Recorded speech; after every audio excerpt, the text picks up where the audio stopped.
Olá pessoal, mais uma vez aqui de volta com vocês no canal, trabalhando agora acerca da organização dos elementos químicos, ou ainda, como também é conhecida, a classificação dos elementos químicos.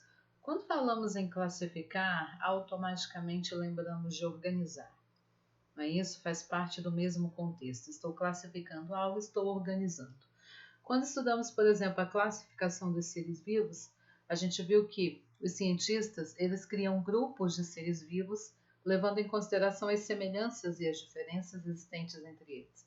Tudo isso com o objetivo de facilitar o estudo desses grupos, das características que um determinado grupo de ser vivo apresenta. Com os elementos químicos não foi diferente. À medida que os cientistas foram descobrindo novas variedades de elementos químicos, viu-se a necessidade de organizá-los, de classificá-los, de acordo com a possibilidade de formar grupos de elementos químicos que apresentam propriedades químicas semelhantes.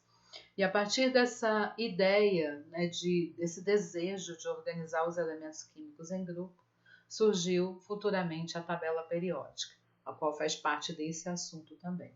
Tá? Então, a tabela periódica ela tem como objetivo classificar, ou seja, organizar os elementos químicos em grupos, de maneira a facilitar o estudo das propriedades químicas desses elementos. Então vamos lá? Vamos voltar um pouquinho para o passado, antes de falar da tabela periódica atual.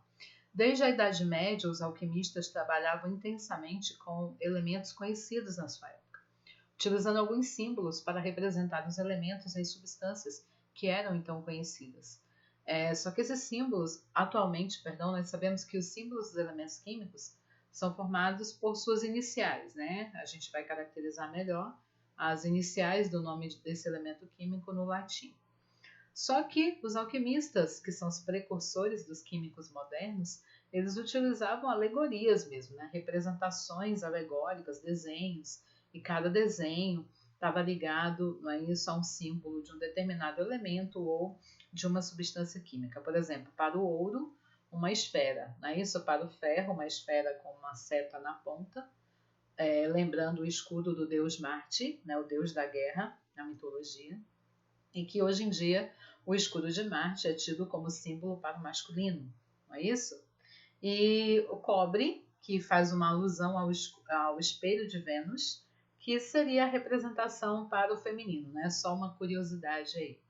A prata, que lembra a lua, uma meia-lua. O estânio, que lembra o número 4. Aí tem o sabão, substâncias químicas como sabão, a areia, o sal comum, o vidro e as suas respectivas representações. Então, os alquimistas eles já viam a necessidade de estabelecer uma espécie de classificação, estabelecer símbolos para os elementos e as substâncias conhecidas em sua época. Logo depois, já no período mais moderno, lá no século XIX, o cientista inglês John Dalton, que criou o modelo atômico de Dalton, que é conhecido atualmente como o modelo da bola de bilhar, não é isso? Ele também criou alguns símbolos dos elementos com os quais ele trabalhava.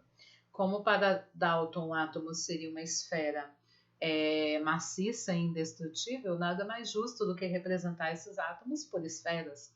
Só que cada esfera ele vai acrescentar algo a mais com o intuito de diferenciar os átomos. Por exemplo, o átomo de oxigênio, uma esfera, só a esfera. O carbono, uma esfera escura.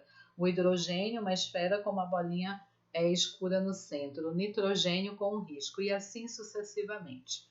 Ele criou até, a partir disso, as fórmulas, como ele achava que seriam as fórmulas das substâncias químicas. Por exemplo, a água, ele já tinha conhecimento que a água era formada por átomos de hidrogênio e de oxigênio. A amônia, por átomos de hidrogênio e de nitrogênio. O ácido carbônico, que é o que nós conhecemos atualmente como dióxido de carbono, ele já sabia que era formada por átomos de carbono por um átomo de carbono ligado a 2 átomos de oxigênio. Então, era essa representação que Dalton tinha para os elementos e para as substâncias químicas com as quais ele trabalhava. E aí nós chegamos na atual, os novos símbolos. No ano de 1814, o químico sueco John Berzelius propôs que cada elemento químico deveria ser representado pela letra inicial do seu nome em latim. Alguns elementos são representados por duas letras, para diferenciá-los de outros elementos que possuem a mesma inicial. Neste caso, a primeira letra deve ser maiúscula e a segunda minúscula.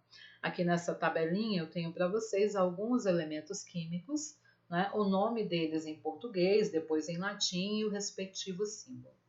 Então, por exemplo, o antimônio, o símbolo é SB, é duas letras, então a primeira letra maiúscula e a segunda letra minúscula, de acordo com a regra estabelecida por John Berzelius em 1840, porque vem do latim stibium. A mesma coisa o ouro, o símbolo AU, A maiúsculo ou minúsculo, porque vem do latim aurum.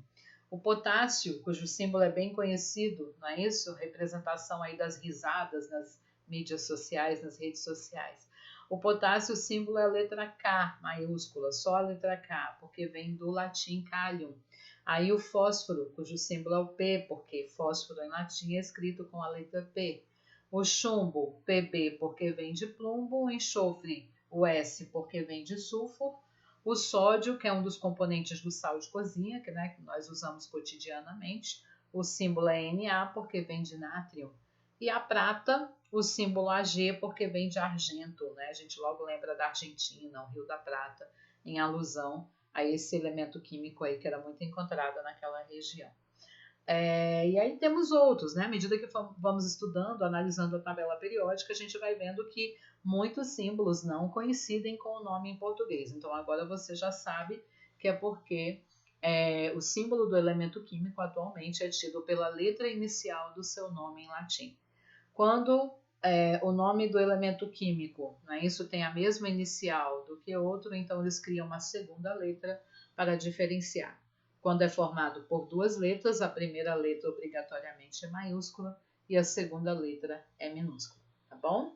Então, essa primeira videoaula, apenas uma introdução para a gente ter uma ideia do que é organizar, do que é classificar, né, entendendo a simbologia dos elementos químicos até chegar nos símbolos atuais, que foi proposto aí no ano de 1814, né, ainda no século XIX, pelo químico sueco John Berzelius, e que é o modelo que nós temos atualmente. Não é isso? E aí nas próximas aulas a gente vai procurar caracterizar mais em cima da tabela periódica. Valeu?